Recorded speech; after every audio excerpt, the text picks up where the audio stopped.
My name is Meg Hunter-Kilmer. I am a missionary. I live out of my car. This is my friend's basement. That's their foosball table.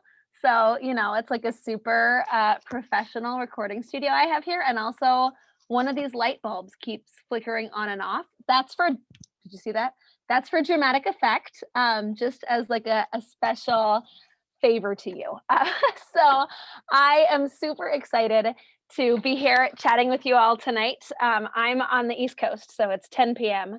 my time, but I drove 2 hours to give a talk today and then 2 hours back and like ran in the door and grabbed all the lamps and stuck them in the corner. And we're going to do the best that we can. But I'm really excited to be talking to you all about Asian saints and one Pacific Islander saint, because there is only one Pacific Islander saint. So if you yourself have Pacific Islander heritage, I would love for you to just be a saint and fix that. Because at this point, we've got one Papuan and that's it. Unless you count the Philippines as part of Pacific Islander grouping, which apparently we're not supposed to. So if you're Filipino and you're like feeling some rage about that, you're covered. We got a bunch there. But we are going to talk sort of broadly about various different Asian saints that I really love. Because I'm just kind of obsessed. And when Wayne reached out to me and was like, hey, do you want to give a talk on anything? I was like, Asian saints during Asian Pacific American Heritage Month? Like, yeah. And he was like, oh, okay. I may have been a little bit much.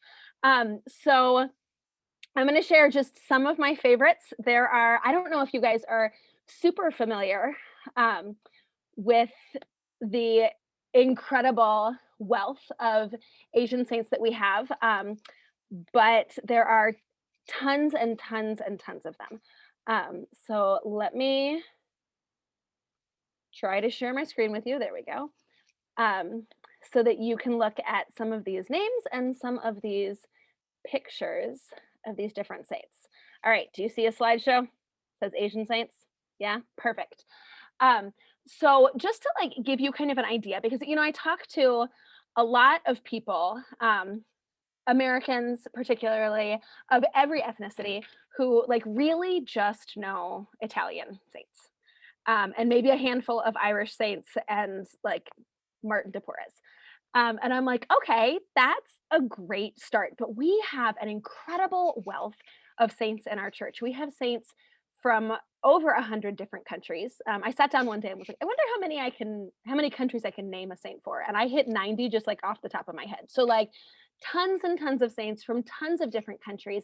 And it's so beautiful to recognize what holiness can look like in different cultures, coming from different perspectives. And so you guys may be familiar with any number of saints from your cultural heritages, but I imagine that some of these friends will be new to you. Just to give you sort of an idea of the numbers that we're working with.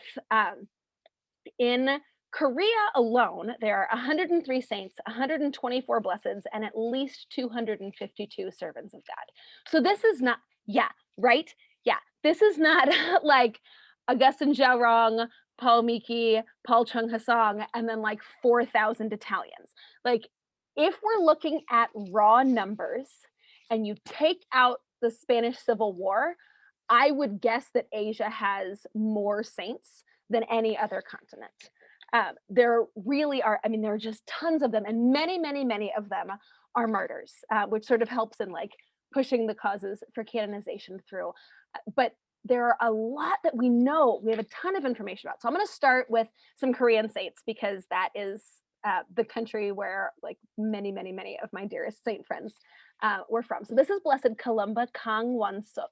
She's incredible. She born in 1761. So I don't know if you guys know anything about the history of Catholicism in Korea, but it's the only country to have evangelized itself. Some teenage boys found a catechism written in Chinese and read it and were like, yup, that's real. And so they like got their buddies together. They lived like they were Catholics. They didn't know what day Sunday was. So they just like picked a day and we're like, okay, this is the Sabbath. And then every 7 days they would celebrate the Sabbath. And one of them got smuggled out to China and he got baptized in China. Korea is also the only country to be evangelized through contact with China. And he came back and they like went out and they baptized 1,000 people in 6 months. Like, it was just unreal. For the first 50 years that they were Catholics in Korea, there was one priest for 6 years total. And we're going to meet him a little bit later tonight.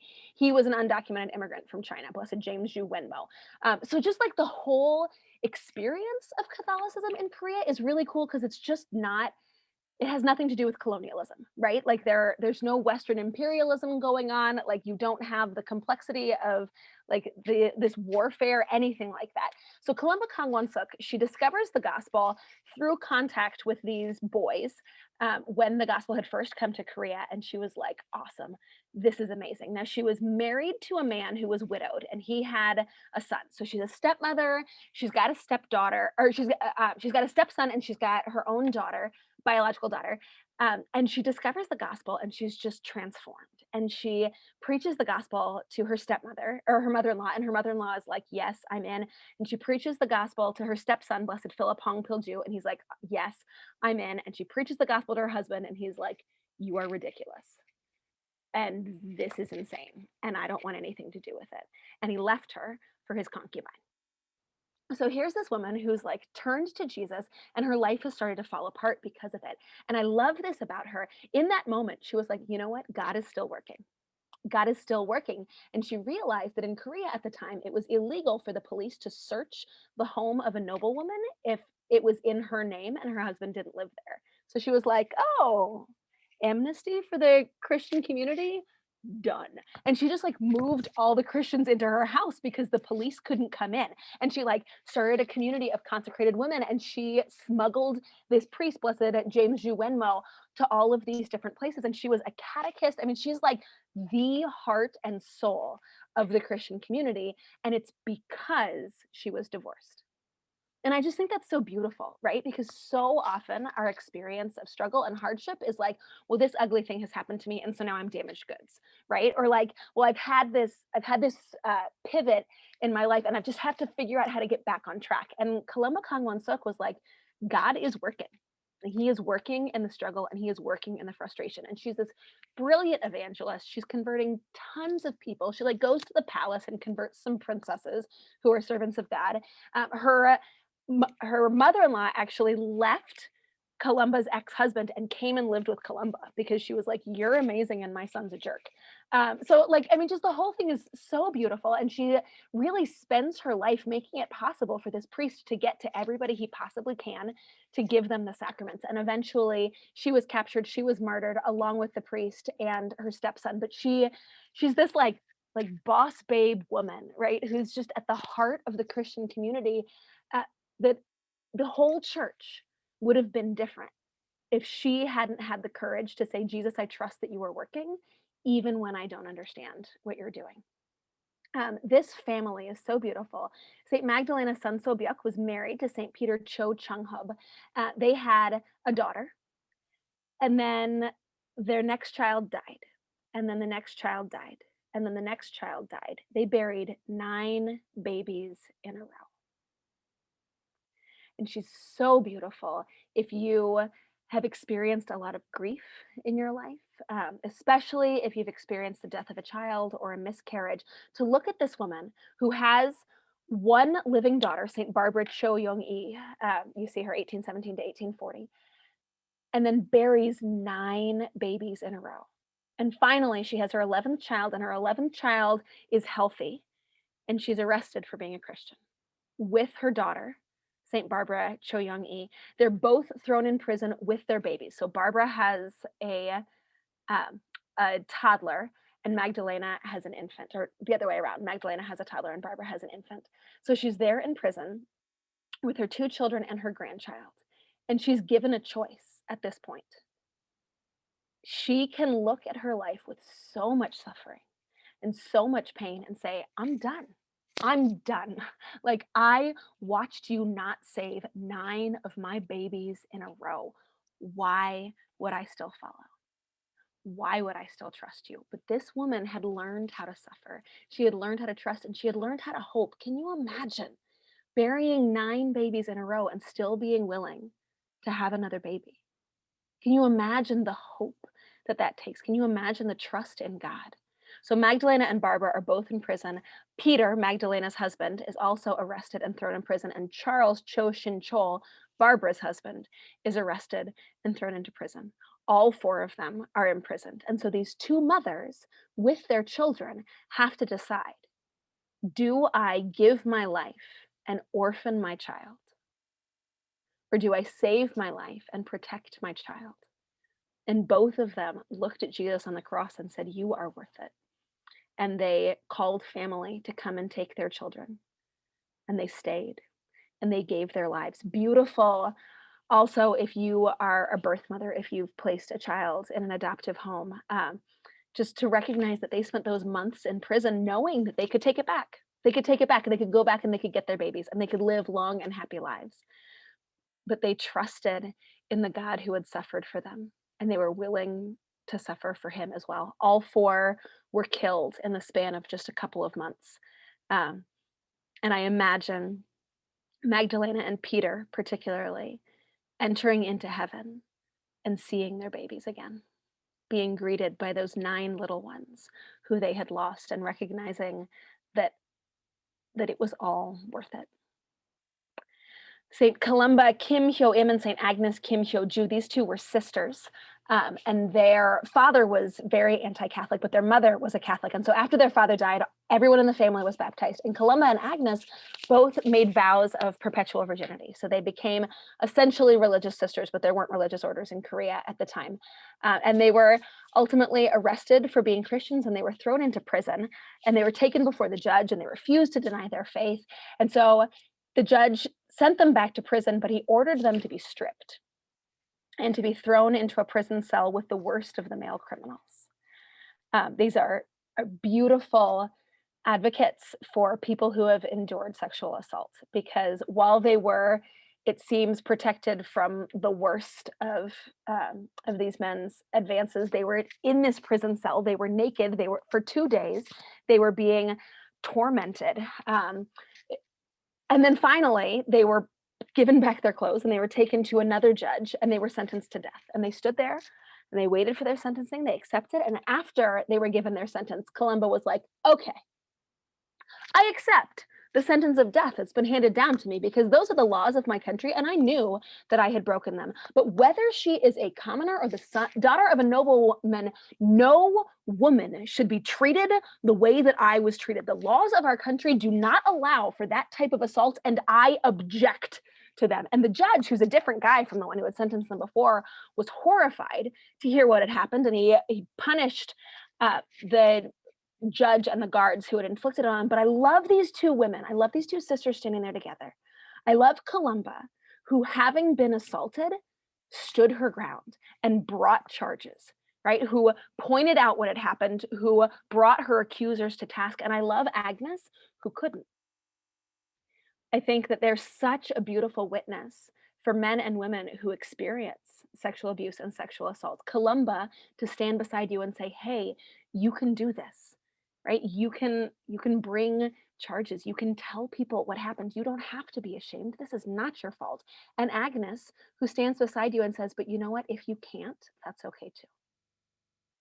If you can't, you are not alone. You aren't less brave. You aren't less strong.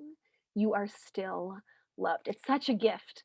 I think the breadth of the communion of saints, the incredible number of men and women and children who we have, who we can look to and say, you know what? Holiness is going to look different for different people. I don't have to be St. Catherine of Siena. I can be St. Therese. I don't have to be St. Columba Kim Hyo Im. I can be St. Agnes Kim Hyo Ju. It's okay if I am who God has made me to be. Blessed Lutgarda Yi Sun Yi and Blessed John Yu Jung Chol are just a beautiful couple for people who are experiencing difficulty in chastity in their relationships. They were teenagers. They both individually discerned a call to virginity. But in Korea at the time, that really wasn't an option. If you were unmarried and there wasn't something very clearly wrong with you, the government would recognize that there was something going on, that you were probably a Catholic and you were going to get killed for it, right? So this was not like her mom wanted her to get married and so she did. This is like, you will literally die if you don't get married. And she's like, but I really feel like God is calling me to this. And they went and spoke to the priest, and he was like, actually, I know a man who's having that same experience. Why don't you two marry each other, but in a Josephite marriage, right? So like you're going to be living together as brother and sister. You're not going to intend to have marital relations. And they were like, oh, this is perfect. So they get married. And, we hear this story fairly frequently in the annals of the church where, these people have this celibate isn't quite the right word, this virginal marriage, this Josephite marriage, this continent marriage. And it always kind of sounds like, okay, well, they got married and then everything was easy. But we have a letter from Blessed Lutgarda where she talks about they were married for 2 years before they were murdered. And she says, at least 10 times the devil's ambush almost overwhelmed us, and we had to get on our knees and pray for the Lord to preserve us. And you're just like, that's so beautiful. Like, you are a 17-year-old and you are married to this incredible, holy, beautiful man, and you are living with him, and God has asked you to not to sleep with him, and you're like, oh, this is not the easiest thing I've ever done. So if you're like super in love with someone that you're dating and you're having a really hard time having a pure dating relationship, Lutgarda and John are beautiful intercessors who are like, ooh, I have been there. I know what that's about. St. Agatha Kim. You guys, she's such a sweetheart. So this is a picture. I have a book that's coming out sometime this month. It's Saints Around the World. It's 100 different stories from nearly 70 different countries. So you'll see a couple of pictures in this style just because there isn't artwork of these saints, except that I wrote a book and made my illustrator draw pictures of them. And so now I put them in my slideshows. But this is St. Agatha Kim Agi. And Agatha Kim Agi was a middle-aged Korean woman who could not learn anything to save her life. And she encountered the gospel and she was like, this is good news. Look how Jesus loves me. This is such good news. And she went to the Christian community and she was like, I want to be a Catholic. And they were like, great. Can you recite the creed? And she was like, I only know Jesus and Mary. And you're like, how about the Our Father? And she said, I only know Jesus and Mary. They were like, okay, repeat after me. Hail Mary. And she said, I only know Jesus and Mary. And they were like, you are too dumb to baptize, which is not a thing, right? But this was the church that had evangelized itself because some teenagers found a book. So we'll cut them some slack that they were a little bit off on their sacramental theology. But the government didn't care that she wasn't baptized, and they arrested her and they brought her in and they said, deny your faith. And she said, I only know Jesus and Mary. And they tortured her. And she said, I only know Jesus and Mary. And they said, tell us where the leaders of the church are. And she said, I only know Jesus and Mary. And finally, they threw her back in prison. And the Christians in her prison cell knelt or bowed before her and said, here is Agatha who only knows Jesus and Mary, because her great shame had become her crowning glory. And she was baptized in prison and died a martyr and is a canonized saint, never having learned anything. We have saints who were geniuses, because you don't have to be a moron to be a Christian, right? We also have saints who couldn't even learn the Hail Mary, because regardless of what society might tell you, your value does not lie in what you can accomplish. Your value lies in your identity as a beloved of God. Servant of God Darwin Ramos. We're moving out of Korea now, so we'll move into all the rest of Asia at this point. We'll have time at the end for questions. So if I miss a country that you are fond of or that you have heritage from, let me know and I'll see what I can do. Servant of God Darwin Ramos is a young Filipino man. You can see he is younger than many of you. He was born in 1994. Which every time I see a millennial saint, I'm like, oh, Jesus, like I need to step up my game. Okay. Servant of God Darwin Ramos was born in Manila into an incredibly impoverished family. He lived in a slum in Manila. He was the oldest, I believe, of 7 children. His father was usually out of work. He was an alcoholic. He drank whatever money he made. And so Darwin and his little sister would be sent out to pick through the garbage and find things they could eat or things they could sell. Well, when he got to be about 5 years old, his mother started worrying because his muscle tone was not very strong. And so his mother took him to the doctor, and the doctor just looked at this poor woman and was like, it's obviously malnutrition. It is clearly your fault, and missed the diagnosis of Duchenne muscular dystrophy, which eventually Darwin was diagnosed with. He lost the ability to walk. His father wanted to capitalize on this, and so he sent him out to beg, and Darwin was incredibly ashamed to be treated as an object of pity, but he wanted to help feed his family, and so he went out begging, miserable, sitting on the side of the street until a social worker found him and said, "Hey, do you want to come live at this home?" And his family agreed. And Darwin had loved Jesus from the time he was little, but he'd never been baptized. And so he was baptized and he was confirmed and he received his first communion. In that home, they called him the Master of Joy. You can see the smile on his face there. He just looks delighted in every picture that you see. And he would say, "My disability is the way that God comes to me. This is the way that I've been called to encounter God. This is not a burden. This is a joy because in this, the Lord is making his love for me known." He just had a profound theology of suffering. He ended up dying of complications of his disease when he was 17 years old. But I'm really looking forward to his canonization, not least because then we'll be able to name Catholic babies Darwin, and it's going to be a saint's name. And I just feel like there's got to be some points for that, right? Saint Alfonso Muttathapadatha is a South Asian woman. So she was from India and she was Syro-Malabar. So if you know about the different churches within the Catholic Church, we are likely all Roman Catholic in this group, but there are many other different churches. You've probably seen Byzantine Catholic churches. The Syro-Malabar Church was founded by Saint Thomas in India in the year 52. I think it's a beautiful thing when you dig into the history of the church to recognize that India was having mass every Sunday while my ancestors were still worshiping trees, right? There were Christians in Africa, there were Christians in the Middle East, there were Christians in South Asia in the first 20 years after the resurrection of Jesus, right? This has always been a global reality. Alfonso was born to a family that likely had been Catholic for 2,000 years. And she had a very difficult childhood. Her mother died when she was little. Her aunt who raised her was very harsh. She really felt a call to be a religious sister, but her family refused. They were trying to arrange an advantageous marriage for her. So she decided that she would burn her feet to make herself less marriageable. I don't know if any of you have had sort of circumstances where your family has a really strong idea of what you need to do with your life and you feel a little bit desperate to just kind of take ownership of your life. But that's where Alfonso was. And she went to burn her feet, but she fell into the pit. And so she burned herself very badly. She was permanently disabled because of it. She does seem to have been able to stand, but I'm not sure for how long. And so eventually she was able to enter this religious community, but she was chronically ill for her entire time in religious life. And it was just one thing after another, compounded by her disability. And then she was sleeping in the convent one night when a man burst into her room and scared her so badly that it gave her PTSD. And she had amnesia for a year because of this traumatic encounter. And eventually, she received anointing of the sick and she did experience a good amount of healing, at least from her PTSD in that. But she's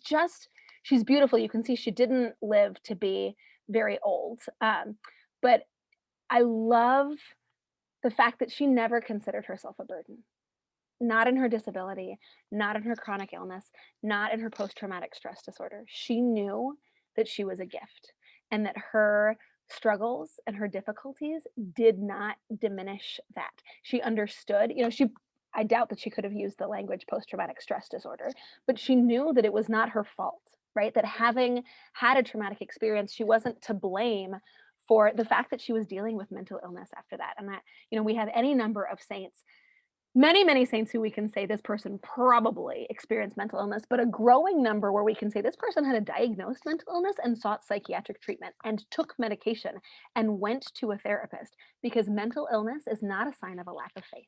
It is not a sign of failure. It's not a sign that God isn't taking care of you. I think often we can hear sort of this toxic language around mental illness where, like, I'm too blessed to be depressed. And you're like, okay, well, I'm too blessed for diabetes. So no, like, it doesn't make any sense, right? Nobody would say, oh, you have cancer? Oh my gosh, you should pray about that. Like, yes, pray about that, but also chemo, right? And Alfonso was one who experienced mental illness and recognized that she needed help, right? She needed more than just prayer. So a word of encouragement to those of you maybe who need to get some help with your mental illness, that it is not faithless, it is not anti-Catholic, it is not a sign that you don't trust in God. God can work through therapy, and he can work through antidepressants and antipsychotics and anti-anxiety medication, because he's really good like that. Saint Mark G. Tianxiang also experienced mental illness. His experience was addiction. So Mark G. Tianxiang, Chinese, was an opium addict. Not had been an opium addict. He was an opium addict at the time of his death. So he was born into a Christian family in China, and he was a doctor. He was an acupuncturist, and he would serve the poor for free. You know, he's making his mama proud. And then he got this stomach ailment, and he treated himself with laudanum, which is an opiate, which was a totally normal treatment at the time. But he became addicted. And he kept going to confession to the same priest. And finally, this priest, Lord have mercy on his soul, he did not understand addiction, and apparently did not understand the sacrament of confession, because finally he said to Tianxiang, he said, "You're obviously not sorry, or you wouldn't keep doing it." Which is not how addiction works, right? It's not like, oh, well, he's weak and that's why he's an addict. No, there's like a physiological situation happening here. He said to him, "You're obviously not sorry. I can't absolve you. Don't come back until you're clean." And there was nothing he could do. I mean, there's no rehab, there's no treatment, there's no like medication to get you off of opium. And if it was me, I would be like, fine, I'm done. I don't need you. I'll start my own church, right? But Tianxiang showed up every Sunday for 30 years. And for 30 years, he didn't receive communion because he had been told not to.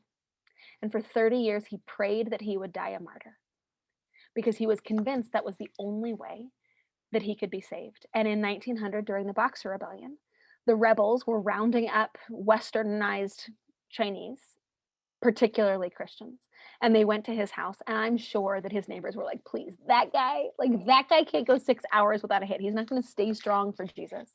But Tianxiang went with his daughter and his son-in-law and his grandchildren, I think 9 members of his family. And his grandson, as they were taking them away, he said, "Grandpa, where are they taking us?" And he said, "They're taking us home." And he asked the rebels one favor. He said, "Will you kill me last? I don't want anyone in my family to die alone." And so he walked with every one of his family members as they went to their death. And then he went to his death singing the litany of the Blessed Virgin Mary, an opium addict and a canonized saint, because there is nothing that God can't use for his glory. He just gives so much hope. If you are dealing with addiction, if you love somebody dealing with addiction, if you're just dealing with maybe not addiction, but some persistent sin that you don't seem to be able to shake, to recognize that God is at work always, no matter how hopeless your life may seem. Saint Michael Ho Dinh Hie is a Vietnamese man. He was born to a very wealthy and powerful family. He was ultimately in charge of silk merchants for all of Vietnam. And sort of because of this secular position that he had, and because of the power that he had, and because of the circles that he was running in, I think, many of us have had this experience, right? Where you're like trying to grasp onto these things of the world that are fine in and of themselves, but you're surrounded by the wrong kind of people.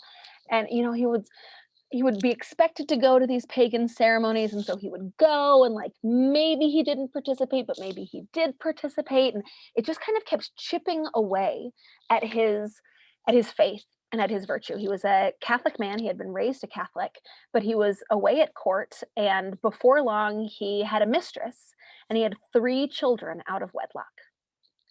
He has a wife back home who is raising his other children. He's off at court having 3 children, and he keeps having these kids baptized because he still considers himself a Catholic. He hasn't defected from the church. He's just like a really bad Catholic.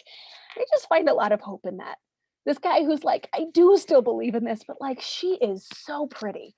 Like what am I supposed to do with this? And he ultimately did repent. And he was this man who wanted holiness so badly, and he like helped people who were living with addiction, and he adopted 2 daughters, and he sent his son off to be a priest, and then his other son died. And so culturally the expectation was that his remaining son would come back from seminary to like carry on the family name, and he was like, no, leave him there. If this is his vocation, he needs to stay. Like, this is a good man, but he was dealing with intense scrupulosity. And a lot of what was driving his goodness and his generosity and his charity is that he could not believe that he had been forgiven. He had been to confession, he had asked for absolution, but he could not believe that God could still love him after all that he had done. And eventually he was arrested as a Christian, and under torture, he revealed the names of other Christians, who some of them were then killed, some of them apostatized. And again, he was like, I am garbage.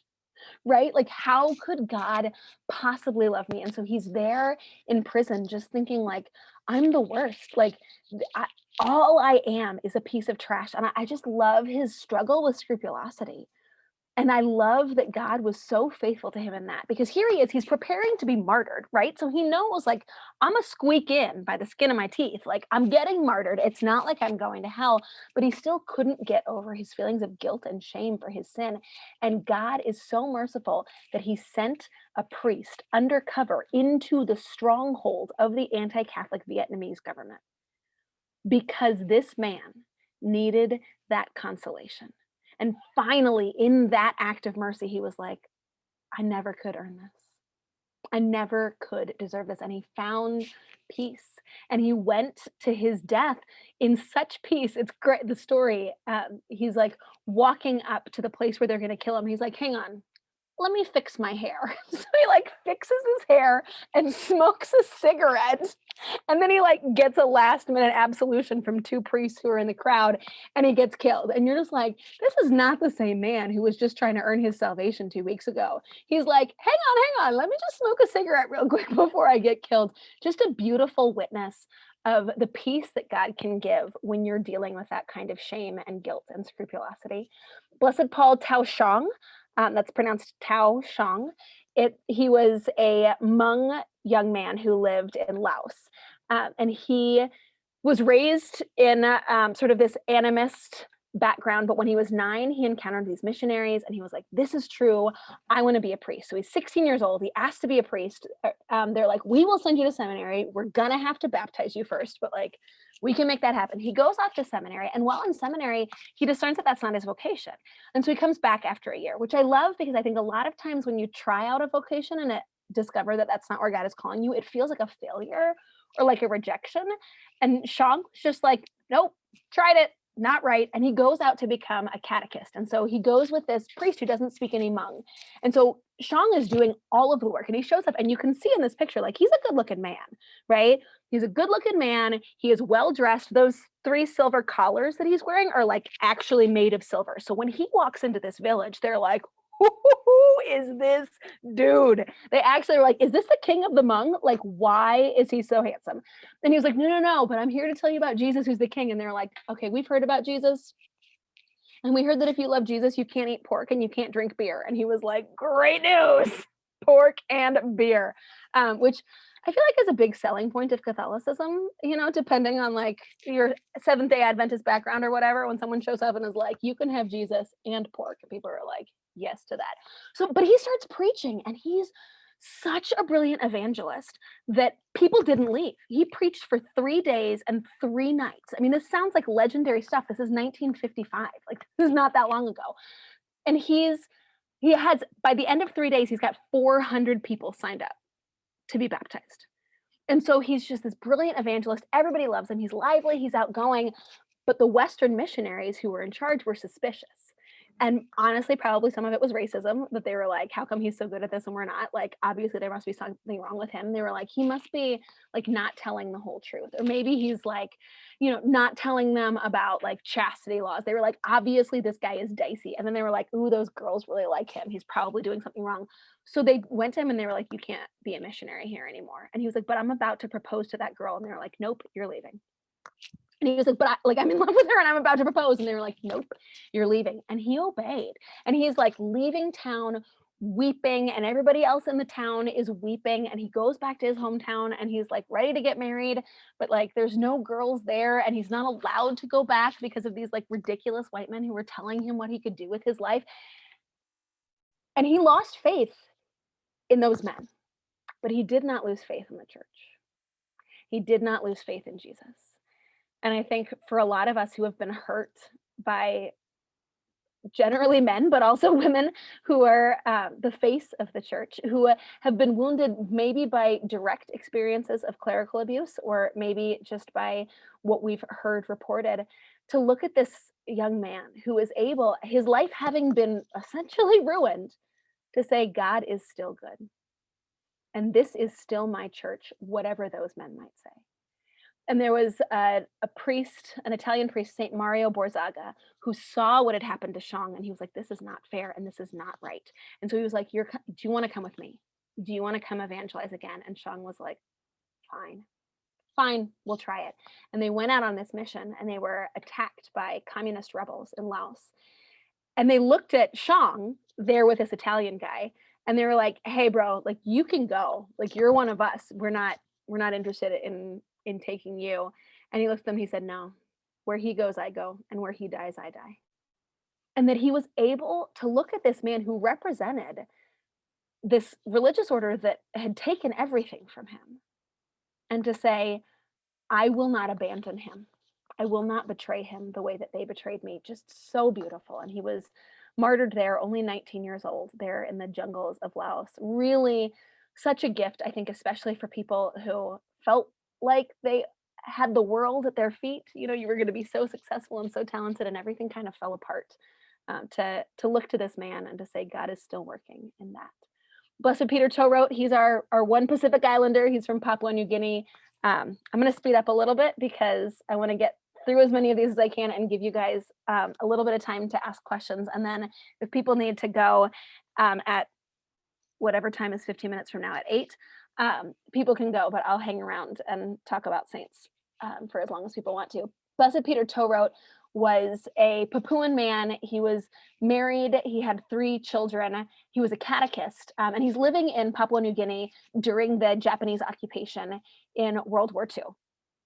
And during the occupation, foreign missionaries were all expelled. And so Towroat is like it, like he's the Catholic guy. There was a priest who was in hiding in the jungle. And so Towroat would like sneak through the jungle and go and get the Blessed Sacrament and then sneak back. And he had built this chapel in the forest, this like secret hidden chapel. And so people would come there and he would give them the Eucharist that he had gotten from this secret priest in hiding. And he would baptize people, and he would actually marry people, because fun fact, canonical fact, you do not need a priest or deacon to marry you if you anticipate not being able, like physically able, to be in the presence of a priest or deacon for the next 2 months. So like during the pandemic, if your bishop canceled weddings, you technically could have gotten married without a priest or a deacon, but at this point you can get married. So sorry, you missed your window.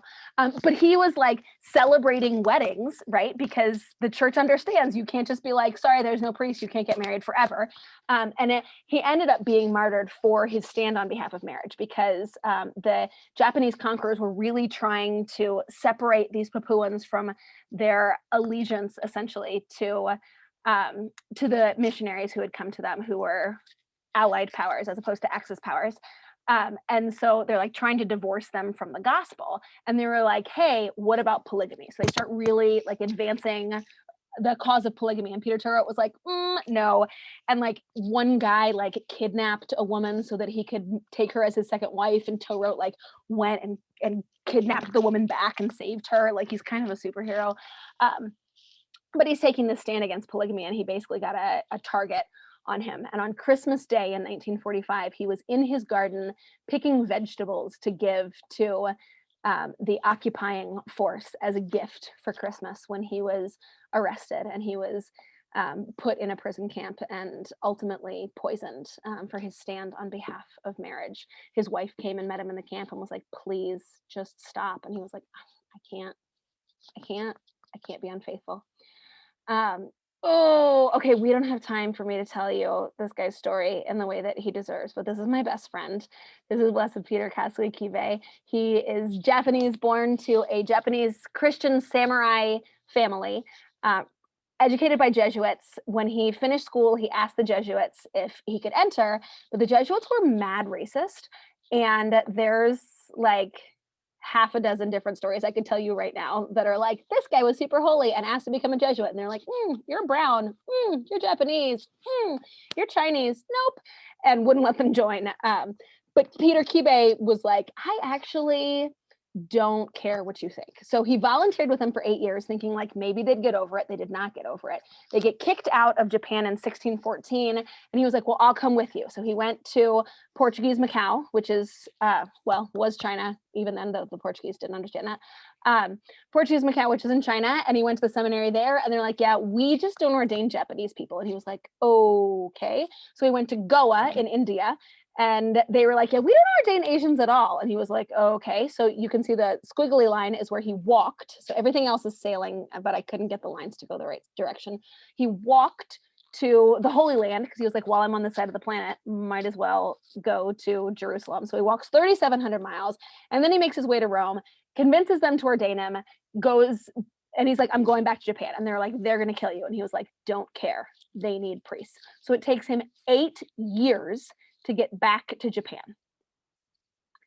But he never gives up. He's chased by pirates. He's shipwrecked. He, at a certain point, has to build his own boat because nobody will give him a ship to take him to Japan.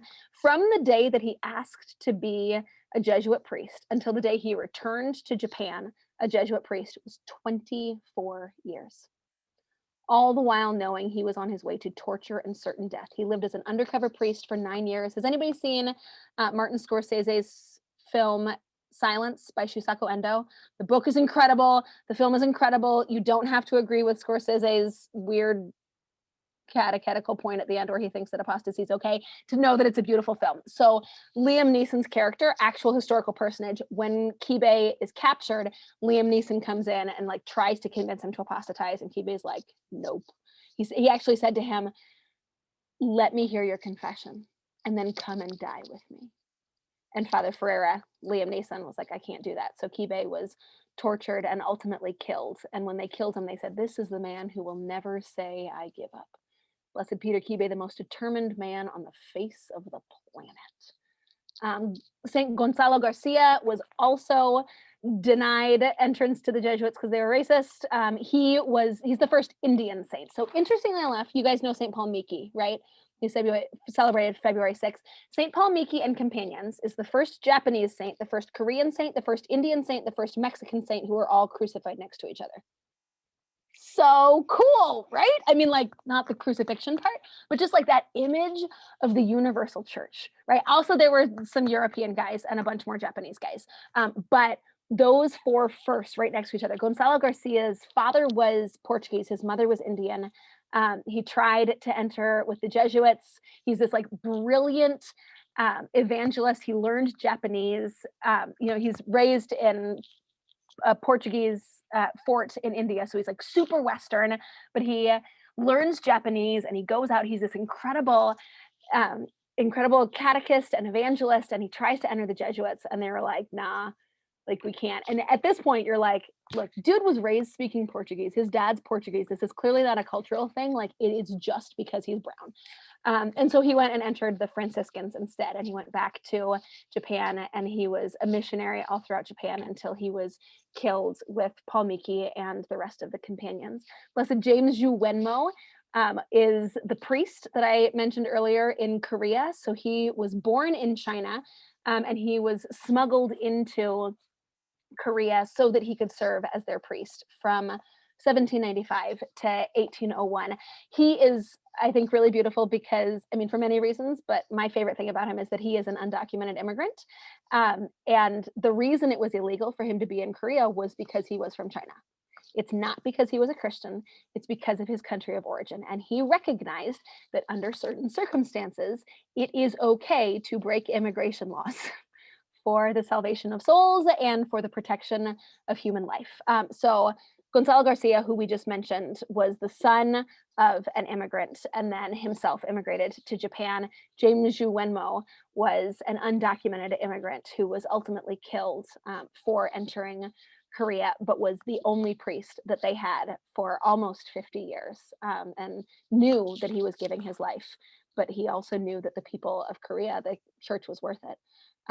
St. Joseph Vaz was an Indian man who heard that there were no Christian or no priests in Sri Lanka, and so he immigrated to Sri Lanka. And it, one thing that I think is really cool about him, so he became a priest in India, and he was working in India, and didn't have any obstacles in becoming a priest, even though it was like the 1670s. So some people at least were not too racist to ordain brown people. But he finally was given permission, I believe he was an Oratorian, to go to Sri Lanka. And Sri Lanka was colonized at that point by the Dutch. And so the Dutch were like had eyes on every white dude who showed up in Sri Lanka because they wanted to make sure that no priests were allowed in. But Joseph Oz was brown. And so they were like, oh, okay. And they let him go in, and they didn't realize that there was a priest who had been smuggled into the country because they couldn't see beyond his skin color and his culture. And he went door to door begging with a rosary hanging around his neck, and that's the way that he found the Christian community, because he couldn't just go and be like, "Hey, who are the Catholics who needed a priest?" Um, Lorenzo Ruiz, you guys have probably heard of. He's Filipino. He's actually half Chinese, half Filipino. So his father was an immigrant from China. Lorenzo was a husband, father of three, loved the rosary. He was a calligrapher. He's living like a super ordinary life. Then he's like suddenly out of nowhere accused of murder, knows that he's going to be convicted because it was a Spaniard who did it and a Spaniard who accused him. And the way that the racial caste system worked in the Philippines at the time, he was like, I've got no chance. And so he was like, well, I'm going to run. Like, I'm going to run to China because I speak Chinese. Like, I'm going to be okay. And he gets on this ship and he ends up in Okinawa, which is in Japan, where it's illegal to be a Christian. And he spent 2 years in prison, actually, like really wrestling and saying, like, I don't know if I can do this. I don't know if I have the courage for this. And ultimately, he said, if I had 1,000 lives to give, I would give them all for Jesus. And he became the first saint of the Philippines. I'm going to speed through the last one so that we have time to ask questions, and then afterwards we can go back to them. So Francis Avery Nguyen Van Tuan, 2002, that's him with Pope John Paul. Look at his cute smile. He was made Archbishop of Saigon right before Saigon fell. And then he spent 13 years in a communist prison camp, including 9 years in solitary confinement, and converted tons of his guards. They kept having to switch his guards out because he kept converting them because he was just so kind and so good. Servant of God Helena of Gonavilla was a Sri Lankan woman whose family was hugely opposed to her faith. Her father was technically a Catholic, but really was kind of involved in pagan stuff. And she just offered her suffering, and every member of her family who had persecuted her viciously was converted through her holy suffering. Satoko Kitahara is a Japanese woman who lived during World War II. She is on track to become the first Japanese non-martyr to be canonized. She is just the most beautiful thing, really quiet, very meek, very gentle, spent her adolescence hiding from her suffering by watching movies, which if you like to drown your sorrows in Netflix, this is your girl. And then ultimately converted to Catholicism and moved into a slum to live with the people and love them there, and honestly converted hundreds of people by her beautiful smile. The Martyrs of Songkhan were a group of 7 Thai men and women, largely two sisters, 3 little girls, an adult woman, and a man. The 6 women were killed the day after Christmas, and on Christmas Day, they knew that the police were coming for them, and one of them was speaking to a police officer, and she said, "Do you really mean you will kill us for being Christians?" And he said, "I do." And the sister looked at him and said, "Be sure you bring enough bullets." Shoot, she's got to be like 4'11" staring down this police officer. Um, oh, oh gosh, you guys, we didn't get to the Chinese ones. St. Martha Wong Lomanda was a very quiet homebody. She was a baker. Those are steamed buns there in her basket, and an innkeeper who was super meek and unassuming, and nobody really thought much of her. And she would smuggle messages to the seminarians who were in prison. And then when they were being taken off to be killed, one of the guards saw her and was like, "Hey, you want to come die too?" And she looked at him and said, "Oh, yes, If they can die, so can I. And she was killed on the feast of St. Martha, so now they share a feast day. St. Peter Wu Guosheng, on the other hand, he's the first Chinese martyr. Um, he was loud and outgoing and really ebullient. He was an innkeeper, and after he heard the gospel, he would just like drag people in off the street and be like, "Let me tell you about Jesus," and they were like, this is too much. And he was like, but it's great news. And they're like, it's illegal and you're going to get us all killed. And so he had to learn how to like temper his enthusiasm, but he still, I think he brought 600 people to Jesus and eventually was arrested and then was very loud and praying the rosary in prison. And as he was being killed, he had an apparition of the Blessed Virgin Mary. And so you can see that in this picture. I love those two as examples of people who are coming from the same culture who have like absolutely different personalities, but both encounter Christ and both are really affirmed in the way that Jesus made them. Like God wasn't like, hey, Guosheng, like you need to shut up and not make noise. He was like, just be like loud in the right circumstances. Maybe don't like all the time scream things. Servant of God Shabazz Bhatti was a Pakistani politician, died in 2011. He was assassinated for his work for religious freedom, for all religious minorities. He obviously was a Catholic, and he was a celibate man because he felt that the work God was calling him to do as a politician was something that he couldn't do with a family. So I did it. Let's see. That's all of the ones that I already had picked out for you guys. And so we can have just questions now. You can write them in the chat if you want to, or you can unmute yourself if you have like a particular country that you want to hear a saint from. If there's like one of the saints that I mentioned really fast and you want to hear a little bit more about them, or if there's like a particular issue where you're like, I've really been struggling with this. And I can try and keep it to Asian saints if that's something that's important to you. You can specify that. And if you're just like, I just want a saint who rode a bicycle, I can give you a saint who rode a bicycle, whatever it is that you guys might need. So any questions?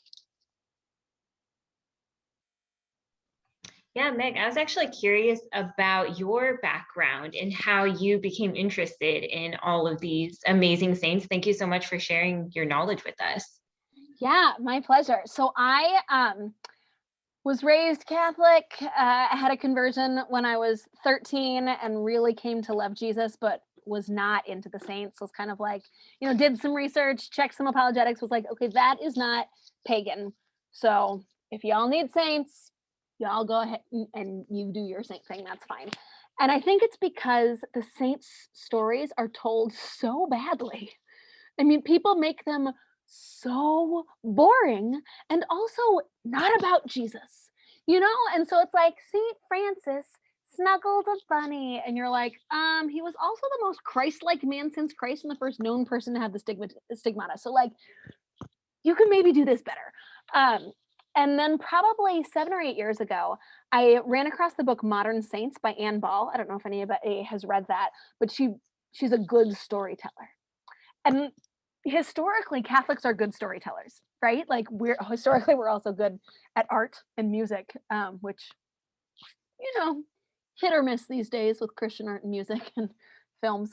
But historically, we're good storytellers, and we just apparently like lost the plot somewhere. And part of it, I think, is that we wanted to clean everything up, right? We wanted to like whitewash out all of the complexity and all of the struggle and like maybe leave in the suffering, but only like supernatural suffering, not like personal struggle and temptations to despair and anything like that. It's just like you can have the stigmata and be tortured by the devil, or you can just like placidly smile in a church. And like I couldn't get behind that.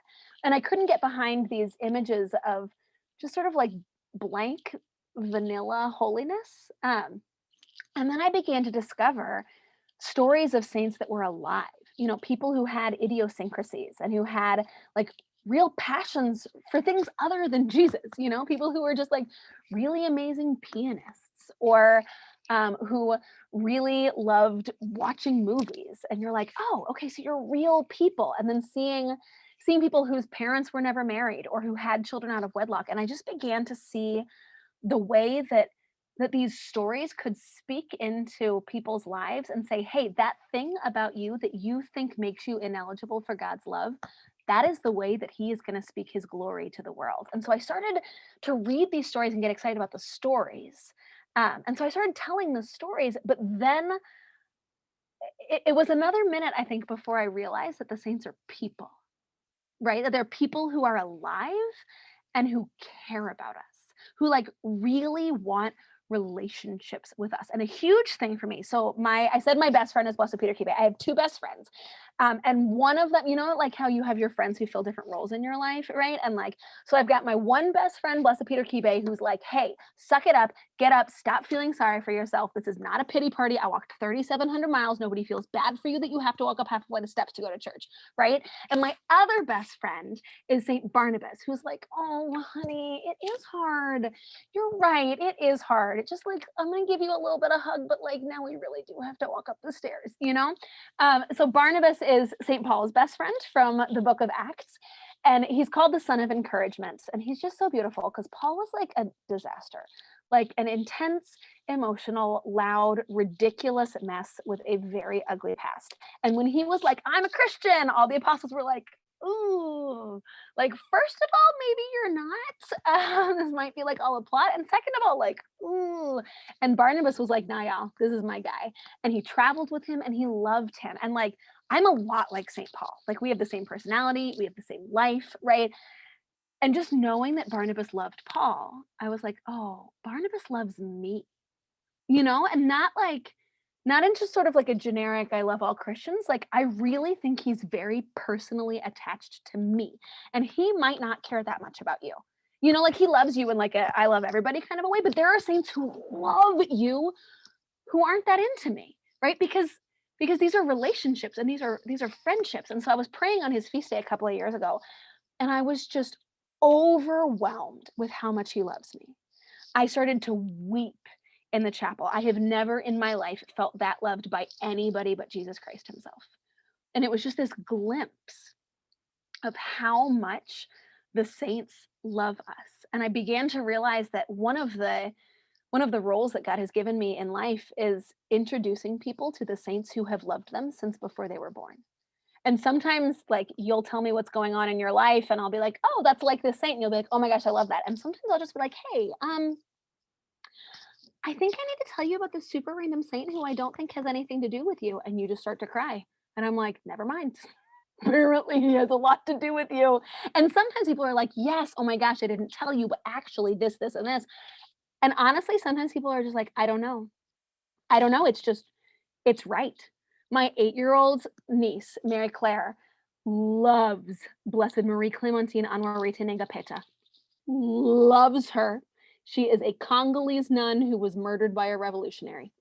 And Mary Claire, who is an 8-year-old homeschooler who loves picking her nose and licking road salt off of the van, loves Blessed Marie Clementine, to the point that I found out that Mary Claire was baptized on Marie Clementine's feast day. And Mary Claire has a twin. Okay, so they were baptized on the same day. And I was like, Mary Claire, I found out whose feast day you were baptized on. And she was like, oh, whose? And I said, Blessed Marie Clementine. And she went, oh. And she started to cry. And her twin sister looked at her and said, Mary Claire, she loved you so much. She loved you so much, Mary Claire. And I was just like, you have the same baptismal day. But like, Elizabeth doesn't love Marie Clementine. And there's no reason that Mary Claire does.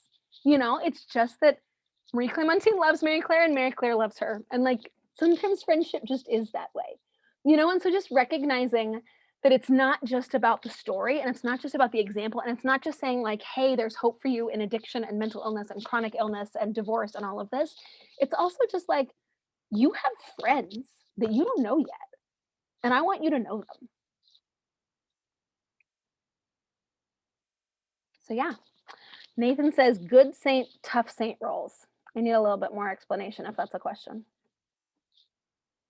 Like a good cop, bad cop?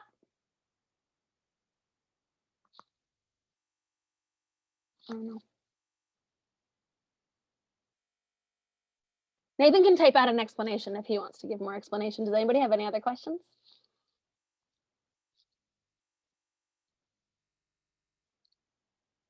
Okay, just a comment on the saints I was talking about earlier, cool.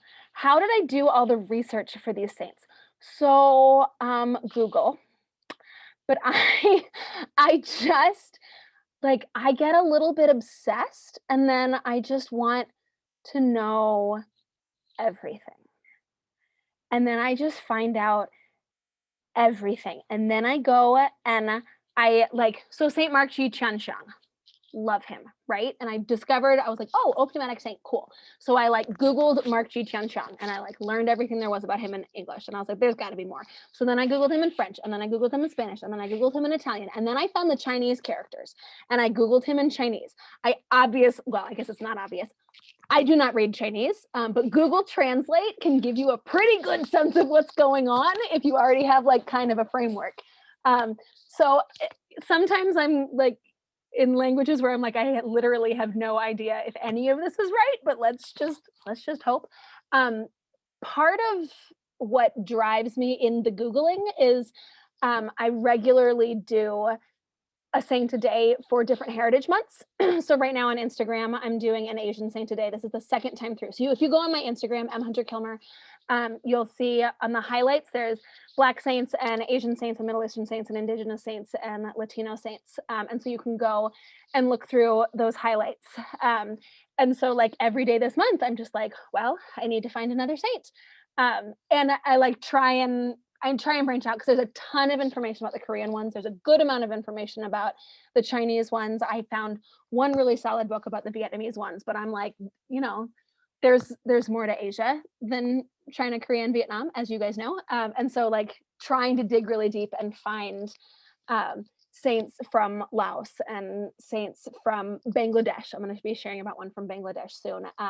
But then particularly as I'm doing the research, trying to figure out like, what's the point? You know, like I had the hardest time with Lorenzo Ruiz for a long time because I was just like, you know, like he's just a dude, and then he got murdered, like the end. And I was trying to write about him for my book because I was like, I obviously need somebody Filipino, and I haven't figured out how to love Pedro Calungsod yet, and so I can't really tell his story. Um, and so I was like, it's got to be Lorenzo Ruiz. And I was like, I looked at my friend and I was like, I don't know, like his life was just out of control. And then I was like, oh, that's the angle, that like everything was fine and he was doing all of the right things and his life was exactly what it was supposed to be. And then all of a sudden, for no reason, and it wasn't his fault, everything was totally out of control. And because everything was totally out of control and there was nothing he can do about it, he became a saint. And if he hadn't gone off the rails like that, if there hadn't been that instance of like discrimination and racism, if he hadn't been living in this caste system, like obviously that doesn't make any of that okay, but like there in those unfair circumstances, that was his path to holiness. And I was like, oh, see, now I can get behind this guy. I also have a lot of people who will just be like, hey, I really need a saint for X, Y, and Z. And so then I do the research and figure out how to tell that story. And I write this year, actually for the last year and a half, I've been writing a column where every week I'll be like, you know, athlete saints or musician saints or saints whose lives were out of control or saints who disagreed with each other or saints who had mental illness or saints who had anger problems or whatever. And so I have to do all of that research. So I don't know, I'm like kind of by nature a hoarder. And I've sort of, because I live out of a car and can't hoard really anything but books, I think I've channeled it into hoarding information, which I'm good with. I feel like it works. The columns are at alatea.org. Oop, I'm gonna send that to everyone.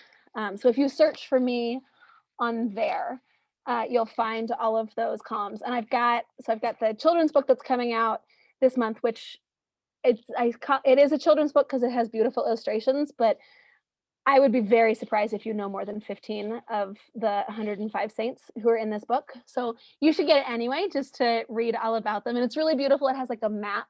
I'm at my illustrator's house right now. So it has a map and you can like see all of the different places that all the people are from. And you can like go and be like, oh my gosh, like who's from Iceland? And like find that number and then like flip to it. And there's like a little map on each page with a star from where they are so that kids can like figure out where everybody is in relation to each other. And there's a really great index, like there's topical indices and there's like geographical and chronological. And yes, thank you. The illustrations are beautiful. She's so, so talented. And then I have another book coming out in October that's for adults. And that's going to be Servants of God through Saints. And that's both of those books are over half Black, Indigenous, and people of color. Um, because we're kind of trying to combat all of those white stained glass windows, which has totally made sense when the Germans built their German church, that all of their saints were German saints. But like we don't have German churches in this country anymore. And we can't just break down all of the stained glass windows. So I'm fixing it via Instagram. Any other questions? Anybody need another saint friend? Yeah, do you have a Chinese woman saint friend to So introduce to us? yeah, so my favorite is Saint Martha Wang Luomanda. She's definitely my best Chinese saint friend. So she was the one who had the steamed buns. And my actually I left out my favorite part of her story. So she's a little bit more complicated than our like rushed story was able to include. So she and her husband were never able to have children, and so they adopted his I don't know whose nephews. They adopted their nephews, and they raised them as their sons. But there was, I guess, just a lot of trauma in the background of those boys because they were just like really wild and out of control. And um, so, like they spent all of their parents' money, and then when their father died, they like wouldn't come back and live with their mom, and were like still spending all of her money. And just like, I mean, especially like you in a traditional Chinese context, like this is a really traumatic family situation that's happening. And at a certain point, she just had to say, like, this is not my fault and I can't fix this. And she had to, like, basically cut herself off from her sons. And so she moved to a different part of town and she starts running an inn, and she's like famous for being a good cook, and she's like really great at hospitality, but she's also got this like suffering that she's dealing with from the loss of her sons and also from those years of infertility and from losing her husband. And she's about 50 years old when she first heard the gospel preached. And it was a European missionary who she heard it from, and she was just so struck by the fact that this man would leave behind his country and would come just because he thought that she was worth it. For her, it was very much an experience of like, this is for me, and this is a gift. And this is a woman who really has been like kind of used and abused for a long time, and she's working in like a service, a labor position. And even if she's like owns her own inn, like there aren't people who are looking at her and saying like this is somebody who deserves to be served. And that was really her encounter of the gospel, both through that missionary and obviously in encountering Jesus. And so she was like, let's do it. And she became a Catholic, and she took the name Martha because she encountered Jesus through providing hospitality. And like through this huge party and invited 50 people. And like, I just kind of love that there's like this big, huge feast involved in her celebrating her entering the church. But she began to really long for more community, and there wasn't a huge Christian community there. So she moved to a different town, and she was going to walk. And it was, I've checked the map. It's a little bit tricky figuring out the spots, but it's like a significant journey. And she's getting ready to go, and her friends were like, "What? You're just gonna go by yourself?" And she's like, this little 55-year-old cook, and she was like, "Oh yes, I have a spear. As long as there's only 2 or 3 bandits, I'll run them through like soybean paste." Like that's the quotation. I will run them through like soybean paste. It's amazing. But she's not this like big tough. She's just like a practical woman. And I know like we have all known women like that, right? Who are just like, I'm just gonna do what it takes. Like, I'm just gonna do what it takes, and I don't need any attention. So she makes her way to this new city, and she works in a nursery school for a little while, like taking care of the little kids, which is really beautiful because she just has this mother's heart that she hasn't like really been able to indulge. And then she worked as a cook for a while in the seminary. And then when the seminarians were arrested and were thrown in prison, like she's still their mom. Like she still had this really maternal relationship with them. And she was like, well, I can come and do their laundry, and I can come and bring them food, and I can just like smuggle messages from the bishop back and forth inside of their laundry and inside of their food, because like who's going to notice that? Um, and like her whole experience of holiness was just very simple and very ordinary and very unnoticed, you know, like nobody looked at her and was like, that woman's gonna be a saint. And so even when she died, that it was like these guards who were screwing around and they recognized her and they were like, oh, you want to die too? And she was just like, yeah, I do. I can do that. If they can die, so can I. I mean, that's what she said. If they can die, so can I. And just seeing this woman who is so meek and humble and so like absolutely beneath notice and recognizing like the incredible dignity and the grace that's underneath this really um, unnoticed exterior. And I think so many of us have known women like that, you know, our mothers or our aunts who like are just they're just serving. Like they're taking care of people and they're loving people. But there's this really profound holiness and that day-to-day faithfulness. And she's so completely unlike me. And I think that's one reason that I love her is that I look at her and I'm like, wow. Like the guards say to me, you want to be killed? I'd be like, heck yes. And you know what? Like Jesus died for you and he loves you. And they'd be like, we're gonna gag you. Like, why are you doing this? Um, and I think I especially love her in juxtaposition to St. Peter Wu Guosheng. I realized I forgot to put in or maybe I skipped him somehow because he's in here. I don't know where he is. I must have deleted him by accident. Saint Paul Shu Guangqi. Um, so he was, there we go. Sorry, he's not a saint, he's a servant of God. He knew, you guys know Matteo Ricci, who was the Italian missionary who went to China, and he's like one of the very first of the missionaries in that way. Do you guys know that the gospel was first preached in China in the 7th century? Like, missed that. And then again in the 11th century. So like when he gets there, like there are already Catholics in China. But he sort of like brought Western scientific understanding into China. And so servant of God, Paul Shu Guangqi was the one who was working with him. And he's like this incredibly important man in the government. He was like functionally prime minister of China. And he was the one who like led the movement, the first joint scientific movement between the East and the West to reconcile the calendars, because you know they were using some of the Western science, and he was doing like all of this agricultural work. He wrote a 60-volume agricultural work, 60 volumes. It just makes me really tired. And he was just like really incredible. He's also really cool because he was not martyred. So right now there are no Chinese confessors. So a confessor is a saint who is not martyred. And so he's a servant of God with Matteo Ricci for his work. He's actually known as one of the 3 pillars of Catholicism, because he and 2 other guys were fight. I'm sorry if this is all stuff you know. Some of you are nodding, and so I apologize if I'm like repeating stuff. I just have been learning about him recently, and he's so cool. Like even from a secular perspective, he's really cool. But actually, I'm gonna put a link in the chat to a really good article that I read about him, um, because that Wikipedia article isn't going to tell you much about his experience of Jesus and the impact that he had on the church. But that one from China Heritage Quarterly is a really good one to give you a sense of, you know, like at one point, people were starting to pick up on colonialism. And so there was like some backlash against the church, and Guangxi like wrote this whole letter that really could have gotten him killed, but he was like, no, you have to understand the beauty of the faith. You have to understand that this is not a Western reality, that this is something that's offered to everybody, that you don't have to be less Chinese because you've become Catholic.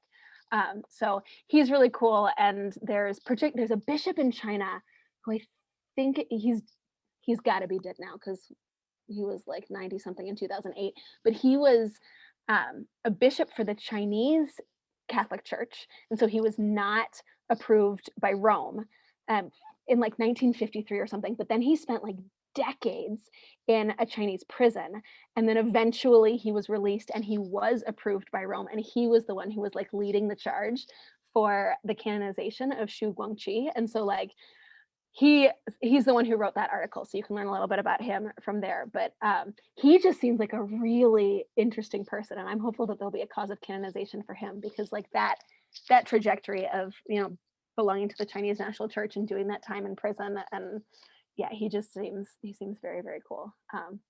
So Shu Guangqi is like, he's up there for me of like favorite Chinese saints. With Mark Chi Chen-Chung is like hands down my go-to. Like, I love that guy.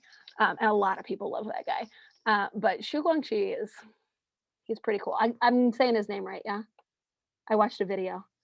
I actually watched several videos to make sure, because I'm usually pretty good at figuring out the transliteration.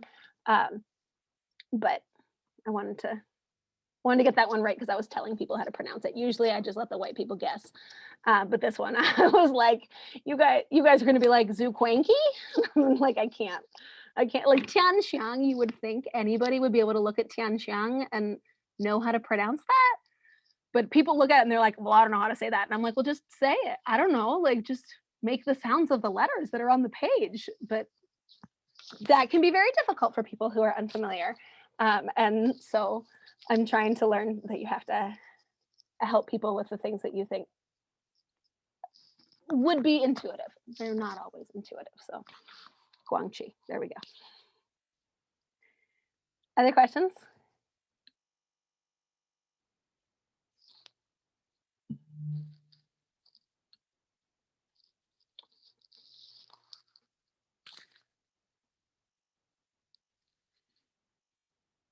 Cool. Well, you can go on my Instagram and you can see so many new friends and all of those highlights. I do not have a highlight for all of the white saints that I have shared about. Somebody asked me one time why I didn't have a highlight for white saints, and I was like, oh, it's the stained glass windows of 99% of churches in the West. That's my white saints highlight. So Google how to learn Pinyin. Okay, I can do that. I mean, it's fairly simple, right? The X is a sh and the Q is a ch, and other than that, it's just how it looks. I think your pronunciation's better than mine, so I've got no tips for you. Thank you. My high school was 40% Asian, so I was pretty, like, you pick up on some of the rules. But Pinyin, awesome. Cool. Well, thank you guys so much for hanging out tonight.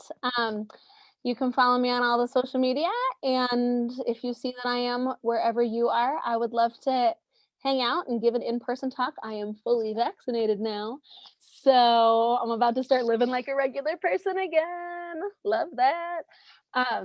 Yeah, but I would love to hang out with you guys in real life, masked, distanced, and outdoors, if that is what you are more comfortable with, because I super respect people being cautious about their health and other people's health. So thanks, friends. Thank you, Meg. Thank you.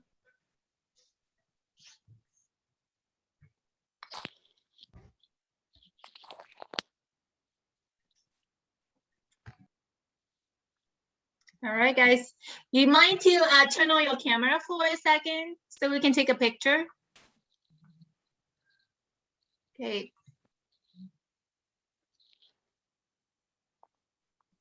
Hey, Lucia's mom. Hi. Okay. All right, I guess just those. All right. All right. 1, 2, 3. Okay, one more. Okay, hold on. Okay, 1, 2, and 3. Great. Thank you all. If you'd like to stay longer and chat, we'll leave the Zoom open for a while. If not, have a good night. Thank you, Meg, again. Bye. Thank It's late you. over there. Yeah. Thank you. Bye, Thank you. friends.